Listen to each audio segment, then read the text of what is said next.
irmão, minha irmã, nós estamos aqui para meditar mais uma vez a Palavra de Deus neste quarto domingo do tempo pascal. Quando nós olhamos os domingos anteriores, nós vamos percebendo o uso de algumas imagens ou expressões fundamentais para a gente compreender todo esse mistério da morte e ressurreição de Jesus. No primeiro domingo, ou domingo da Páscoa, nós tivemos a experiência de Madalena com o túmulo vazio. No segundo domingo, nós tivemos a experiência de Tomé, de tocar nas chagas. No terceiro domingo, nós tivemos o sinal da pesca. No quarto domingo, nós temos a imagem do bom pastor. Essas imagens ajudam-nos a entender todo o sentido da ressurreição como algo que se busca, como algo que se toca, como algo pelo qual se trabalha e algo pelo qual então se experimenta como cuidado, como zelo, como carinho e como proteção. Neste quarto domingo, nós comemoramos também com a Igreja o Dia Mundial de Oração pelas Vocações.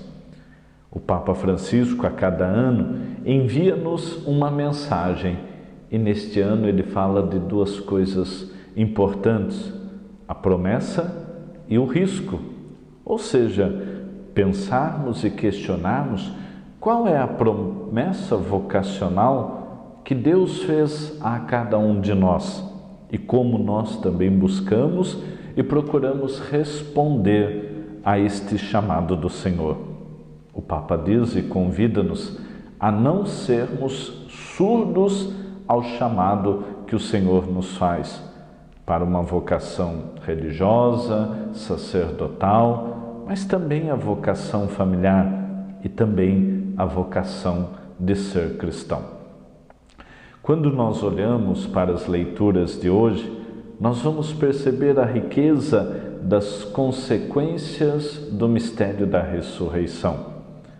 Na primeira leitura dos Atos dos Apóstolos, nós vemos um ponto fundamental como consequência da ressurreição. Aquilo que nós podemos chamar de anúncio. Aquilo que se conta, aquilo que se testemunha, aquilo que se transmite aos outros. Por isso, Paulo e Barnabé chegaram a Antioquia da Pisídia e ali vão tentar anunciar, mas encontram a resistência dos judeus. E por isso mostram o quanto este anúncio, que até então, ou antes de Jesus, não era uma oportunidade para os pagãos, encontra em Jesus, ou a partir de Jesus, um espaço. Os pagãos que eram excluídos podem também e acolhem muito bem o sinal da palavra, o anúncio, o mistério da ressurreição. Isso é fundamental para nós, de pensarmos do quantos por aí precisam acolher esta palavra, acolher o sinal da ressurreição.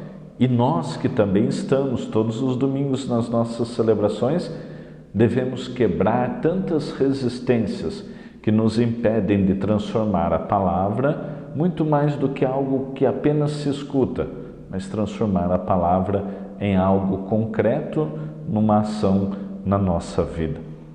O segundo sinal que aparece é o sinal da perseguição. Testemunhar o Cristo, participar do seu projeto, da sua missão, é ter a consciência, como ele diz, tomar a cruz todos os dias. Por isso, fazer esta experiência do anúncio da palavra a diversas realidades é ter a consciência de que aqueles que não querem ouvi-la tornam-se muitas vezes os primeiros perseguidores daqueles que anunciam. Foi isso que aconteceu com Paulo e com Barnabé. Instigaram os poderosos, as mulheres poderosas, as pessoas que tinham poder naquela época, para que pudessem então expulsar Paulo e Barnabé daquela região. É assim, O testemunho do ressuscitado implica muitas vezes esses conflitos. Mas quando experimentamos isso, meus irmãos, é ter a certeza de que estamos no caminho correto, no caminho da ressurreição, do testemunho do Cristo ressuscitado.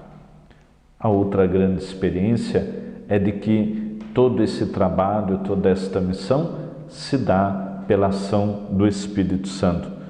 O texto da primeira leitura de hoje conclui: os discípulos, porém, ficaram cheios de alegria e do Espírito Santo. Somos instrumentos. A grande ação, o grande protagonismo vem da ação do Espírito Santo, que nos torna participantes deste projeto quando nós ouvimos e respondemos ao chamado do Cristo e também ao chamado que provém do Pai.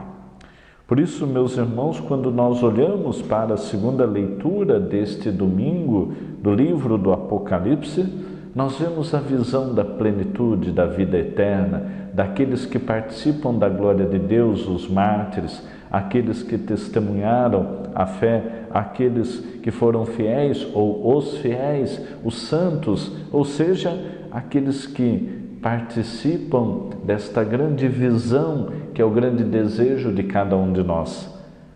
Participar da glória de Deus e entender que pela ressurreição nós reencontramos este caminho do céu, reencontramos o caminho de Deus, podemos novamente dizer que somos participantes da eternidade. Quando nós olhamos para o texto do Evangelho, nós encontramos nesse pequeno trecho de João, capítulo 10, versículos de 27 a 30, 3 ou 4 atitudes básicas da contemplação do Cristo como o bom pastor. A primeira atitude fundamental para nós, quando se diz: as minhas ovelhas escutam a minha voz. O grande, o supremo, o belo pastor é Cristo. Os ministros ordenados tornam-se participantes desse sacerdócio e desse pastoreio.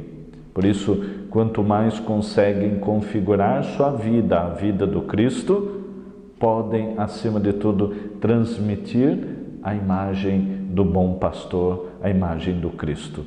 Por isso é fundamental escutar a voz. E para escutar implica um silêncio, uma acolhida fundamental daquilo que nós devemos fazer como vontade do Pai, como vontade do Cristo. Escutar a voz é abrir os ouvidos, é abrir o coração, é abrir a consciência, é viver o senso da obediência e da responsabilidade. O segundo sinal que aparece é aquilo que nós podemos adquirir, ganhar a partir da nossa relação com Cristo. Eu dou-lhes a vida eterna e elas jamais se perderão. A nossa união, a nossa comunhão com Cristo nos faz experimentar uma realidade não puramente terrena, mas um dia chegarmos à realidade do céu, à glória, à eternidade, como dizemos em relação à segunda leitura. Estar em Cristo, viver em Cristo, sentir essa dimensão da comunhão, da unidade, na diversidade dos pensamentos, mas sentirmos que estamos juntos, que estamos no mesmo caminho. Por isso, o Senhor termina dizendo: eu e o Pai somos um. A dimensão da comunhão. Um pastoreio se vive de uma forma autêntica quando nós construímos a comunhão. Por isso, tantas vezes, ele vai atrás daquela ovelha que se perde, daquela ovelha que perde a comunhão, e atrás nos seus ombros, para poder então colocar novamente no seu coração a importância do escutar a voz, de caminhar para a eternidade, de estar com Ele, o Cristo, e acima de tudo, de viver a dimensão da comunhão. Parabéns também às mães, que neste ano, neste domingo, celebramos o Dia das Mães. Esta vocação que vem também de um pastoreio, de uma missão, de um compromisso. Quantas mães carregam os seus filhos nos ombros e são expressão desse Cristo bom pastor. Parabéns a você, mãe, parabéns a você que assume, que abraça essa missão como compromisso com o Cristo, para que um dia todos possamos participar da festa da eternidade.